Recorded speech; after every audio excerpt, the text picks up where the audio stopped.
ಕೆಂಪೇಗೌಡರ ಜಯಂತ್ಯೋತ್ಸವವನ್ನು ಸರ್ಕಾರ ಮಾಡಬೇಕು ಅಂತೇಳಿ ತೀರ್ಮಾನ ಮಾಡಿ ಇಲ್ಲೇ ನಿರ್ಮಲಾನಂದ ಸ್ವಾಮೀಜಿಯವರು ಇದ್ದಾರೆ, ಅವ್ರ ಜೊತೆ ಚರ್ಚೆ ಮಾಡಿದೆ. ನೀವು ಸ್ವಲ್ಪ ಅವರ ಹುಟ್ಟಿದ ದಿನ ವಿವಾದ ಇದೆ, ಯಾವ ಡೇಟನ್ನು ನೋಡಿ ಹೇಳಿ.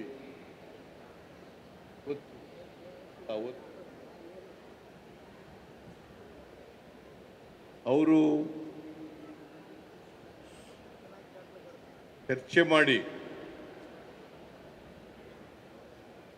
ಜೂನ್ 27ನೇ ತಾರೀಕು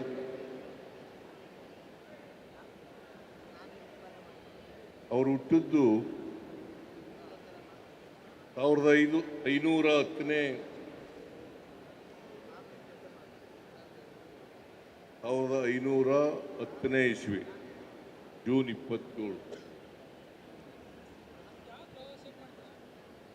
ಆ ದಿನ ಮಾಡೋಣ ಅಂತೇಳಿ ಸೂಚಿಸಿದ್ರು.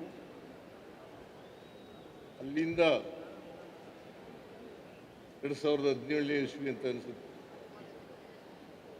ಅಲ್ಲಿಂದ ಇವರಿಗೆ ನಿರಂತರವಾಗಿ ಸರ್ಕಾರ ಕೆಂಪೇಗೌಡರ ಜನ್ಮ ದಿನಾಚರಣೆಯನ್ನು ಆಚರಣೆ ಮಾಡಿ ಅವರನ್ನು ಸ್ಮರಿಸ್ಕೊಳ್ತಕ್ಕಂಥ, ಅವರಿಂದ ಪ್ರೇರಣೆಯನ್ನು ಪಡೀತಕ್ಕಂಥ ಕೆಲಸವನ್ನು ಮಾಡ್ತದೆ. ಜೊತೆಗೆ ನಾಡಿನ ಜನತೆ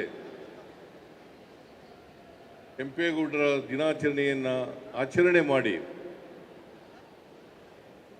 ಸಂಭ್ರಮಿಸಬೇಕು. ಅಷ್ಟೇ ಅಲ್ಲ, ಹೇಗೆ ಕೆಂಪೇಗೌಡರು ಸಮಾಜಮುಖಿಯಾಗಿ ಕೆಲಸ ಮಾಡಿದ್ರು, ಅದೇ ರೀತಿ ಪ್ರತಿಯೊಬ್ಬರು ಕೂಡ ಸಮಾಜಮುಖಿ ಆಗಲಿಕ್ಕೆ, ವಿಶ್ವಮಾನವ ದಾರಿನಲ್ಲಿ ನಡೀಲಿಕ್ಕೆ ಪ್ರಾಮಾಣಿಕ ಪ್ರಯತ್ನವನ್ನು ಮಾಡಬೇಕು ಅನ್ನೋ ಕಾರಣದಿಂದ ಕೆಂಪೇಗೌಡರ ಜಯಂತ್ಯೋತ್ಸವ. ನಾನು ಈ ಸಂದರ್ಭದಲ್ಲಿ ಕೆಂಪೇಗೌಡರಿಂದ ನಮ್ಮೆಲ್ಲರಿಗೂ ಸ್ಫೂರ್ತಿ ಬರಲಿ, ಪ್ರೇರಣೆಯಾಗಲಿ. ಯಾಕಂತಂದ್ರೆ ಅವರು ಈ ನಾಡಿನ ದೊರೆಯಾಗಿ ಒಂದು ಮಾದರಿ ಆಡಳಿತವನ್ನು ಕೊಟ್ಟಿದ್ದರು. ಮಾದರಿ ಆಡಳಿತ ಅವರು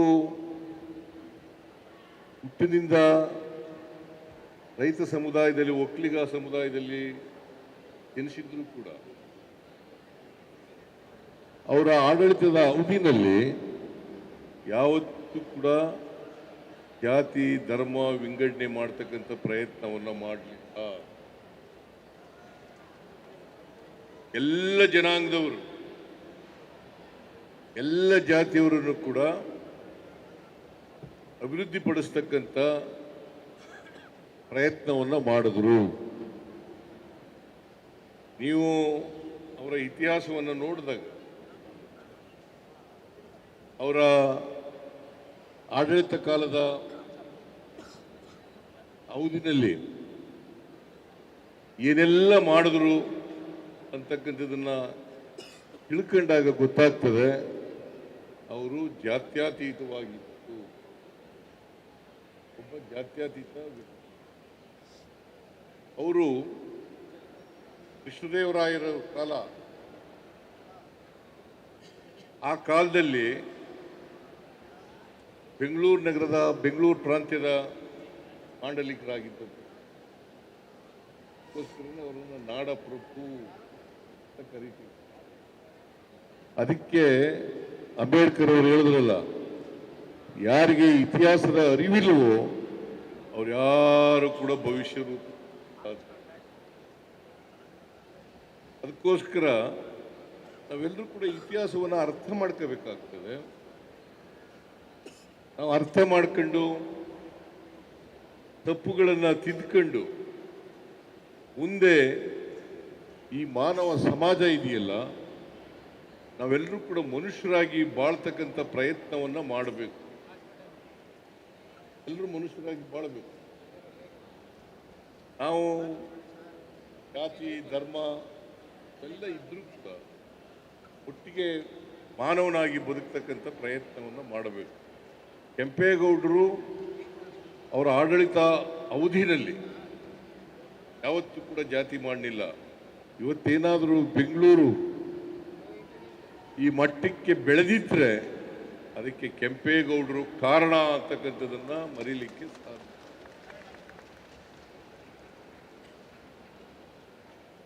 ಅವರು ಅವತ್ತೇನೆ ದೂರದೃಷ್ಟಿ ಇಟ್ಕೊಂಡು ದೂರದರ್ಶಿತ್ವ ಇತ್ತು ಅವರು. ಎಂಥ ಬೆಂಗಳೂರು ನಿರ್ಮಾಣ ಆಗಬೇಕು, ಇಲ್ಲಿನ ಜನ ಹೇಗೆ ಬದುಕಬೇಕು, ಹೇಗೆ ಅವರ ಅಭಿವೃದ್ಧಿ ಆಗಬೇಕು, ಆರ್ಥಿಕ ಸಾಮಾಜಿಕ ಬೆಳವಣಿಗೆ ಯಾವ ರೀತಿ ಆಗಬೇಕು ಅಂತೇಳಿ ಅವರು ಇಡೀ ಪ್ರಾಂತ್ಯದಲ್ಲಿ ಎಲ್ಲ ಜನರಿಗೂ ಕೂಡ ಆರ್ಥಿಕ ಸಾಮಾಜಿಕ ಶಕ್ತಿಯನ್ನು ತುಂಬಿಸ್ತಕ್ಕಂಥ ಕೆಲಸವನ್ನು ಮಾಡಿದರು. ನಿಮಗೆಲ್ಲ ಗೊತ್ತಿದೆ, ಬೆಂಗಳೂರು ನಗರದಲ್ಲಿ ಯಾವುದೇ ಪ್ರಮುಖವಾದಂಥ ನದಿಗಳು ನೀರಿನ ಸಮಸ್ಯೆ ಬರಬಾರದು ಅನ್ನೋ ಕಾರಣ ಅನೇಕ ನೂರಾರು ಕೆರೆಗಳನ್ನು ಕಟ್ಟಿಸಿದ್ರು. ಇವತ್ತು ಬೆಂಗಳೂರಿನಲ್ಲಿ ಕೆರೆಗಳಿದ್ರೆ, ಬೆಂಗಳೂರು ನಗರದಲ್ಲಿ ಕೆರೆಗಳಿದ್ರೆ ಆ ಎಲ್ಲ ಕೆರೆಗಳು ಕೂಡ ಕೆಂಪೇಗೌಡರು ಕೆರೆಗಳು. ಅನೇಕ ದೇವಾಲಯಗಳು ಕಟ್ಟಿಸಿದ್ರು, ಅನೇಕ ಪೇಟೆಗಳನ್ನು ನಿರ್ಮಾಣ ಮಾಡಿದ್ರು.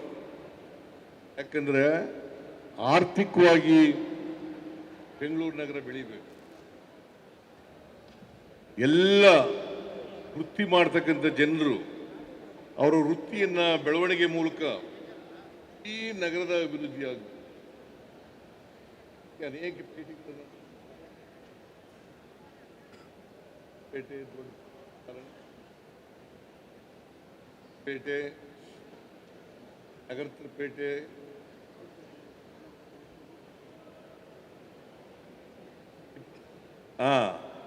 ಅನೇಕ ಪೇಟೆಗಳಿದ್ದಾವೆ. ಪೇಟೆ ಎಲ್ಲ ಪೇಟೆಗಳು ನಿರ್ಮಾಣ ಆದದ್ದು ಕೆಂಪೇಗೌಡರ ಕಾಲದಲ್ಲಿ. ನೋಡಿ, ಅವಾಗ ಎಂಥ ದೂರದರ್ಶಿತ್ವ ಇತ್ತು ಅವರಿಗೆ ಆ ಕಾಲದಲ್ಲಿ. 500 ವರ್ಷಗಳ ಹಿಂದೆ ಆ ದೂರದರ್ಶಿತ್ವ ಇತ್ತಲ್ಲ, ಅದು ಎಲ್ರಿಗೂ ಕೂಡ ಬರಬೇಕು. ನಮ್ಮ ಸಮಾಜ 50 ವರ್ಷದಲ್ಲಿ ಏನಾಗಬೇಕು, 100 ವರ್ಷದಲ್ಲಿ ಏನಾಗಬೇಕು, 150 ವರ್ಷದಲ್ಲಿ ಏನಾಗಬೇಕು, 100 ವರ್ಷದಲ್ಲಿ ಏನಾಗಬೇಕು ವಿಚಾರ ಮಾಡ್ತಕ್ಕಂಥ ಇದೆಯಲ್ಲ, ಅದನ್ನೇ ನಾವು ವಿಷನರಿ ಅಂತ ಕರಿತೀವಿ. ದೂರದರ್ಶಿತ್ವ ಇರ್ತಕ್ಕಂಥವ್ರು, ದೂರದೃಷ್ಟಿ ಇರ್ತಕ್ಕಂಥವ್ರು.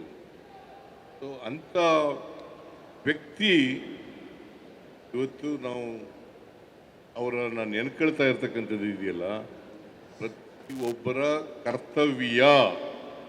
ಅನೇಕ ಜನ ರಾಜ ಮಹಾರಾಜರುಗಳು ಬಂದು ಹೋಗಿದ್ದಾರೆ, ಪಾಳ್ಯಗಾರರು ಬಂದು, ನಾಡಪ್ರಭುಗಳು ಬಂದು ಹೋಗಿದ್ದಾರೆ. ಆದ್ರೆ ಎಲ್ಲರೂ ನೆನ್ಕೊಳ್ಳಲ್ಲ. ಯಾರು ಸಮಾಜಮುಖಿಯಾಗಿ ಕೆಲಸ ಮಾಡಿರ್ತಾರೆ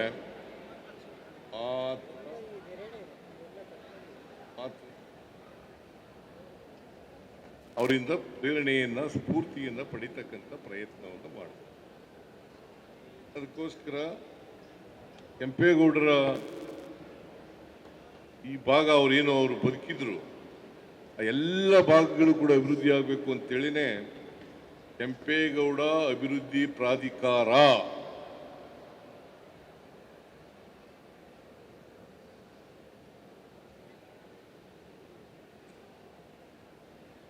ಕೇಳಿಸಲ್ವಾ? ಈ ಕಡೆ ತಿರುಗಿಕೊಂಡಿದ್ರಿಂದ ಕೇಳಿಸ್ತಾ ಇಲ್ಲ. ಕೆಂಪೇಗೌಡ ಅಭಿವೃದ್ಧಿ ಪ್ರಾಧಿಕಾರ, ಅದನ್ನು ಕೂಡ ಸಲಹೆ ಕೊಟ್ಟವರು ಪೂಜ್ಯ ಸ್ವಾಮೀಜಿಯವರು. ಅದರಂತೆ ಮಾಡಿದ್ದೇವೆ. ಕೆಂಪೇಗೌಡರ ಹೆಸರಿನಲ್ಲಿ ಬೆಂಗಳೂರು ನಗರವನ್ನು ಅಭಿವೃದ್ಧಿಪಡಿಸಲಿಕ್ಕೆ ಇವತ್ತು ವಿಶ್ವವಿಖ್ಯಾತ ಬೆಂಗಳೂರು ಆಗಿದೆ. ಬ್ರ್ಯಾಂಡ್ ಬೆಂಗಳೂರು ಅಂತ ನಾವು ಅಭಿವೃದ್ಧಿ ಮಾಡಲಿಕ್ಕೆ ಪ್ರಯತ್ನ ಮಾಡ್ತೇವೆ. ಕೆಂಪೇಗೌಡರು ನಿರ್ಮಾಣ ಮಾಡಿದಂಥ ಅವರ ಪ್ರಯತ್ನ ಅಂತಕ್ಕಂಥದ್ದನ್ನು ಮರೀಲಿಕ್ಕೆ ಸಾಧ್ಯ ಇಲ್ಲ. ಅದರಿಂದ ನಾನು ಡಿ ಕೆ ಶಿವಕುಮಾರ್, ಗೋವಿಂದರಾಜು ನಾವೆಲ್ಲರೂ ಕೂಡ ಡೆಲ್ಲಿಗೆ ಹೋಗ್ಬೇಕಾಗಿದೆ.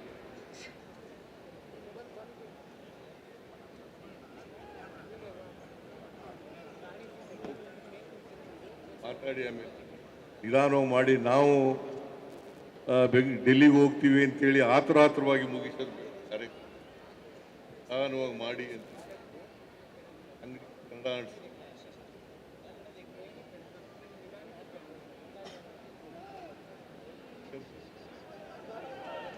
ಕೆ ಎಚ್ ಮುನಿಯಪ್ಪನವರು ಕೂಡ ಇದ್ದು ಮಾತಾಡಲಿ ಅಂತೇಳಿ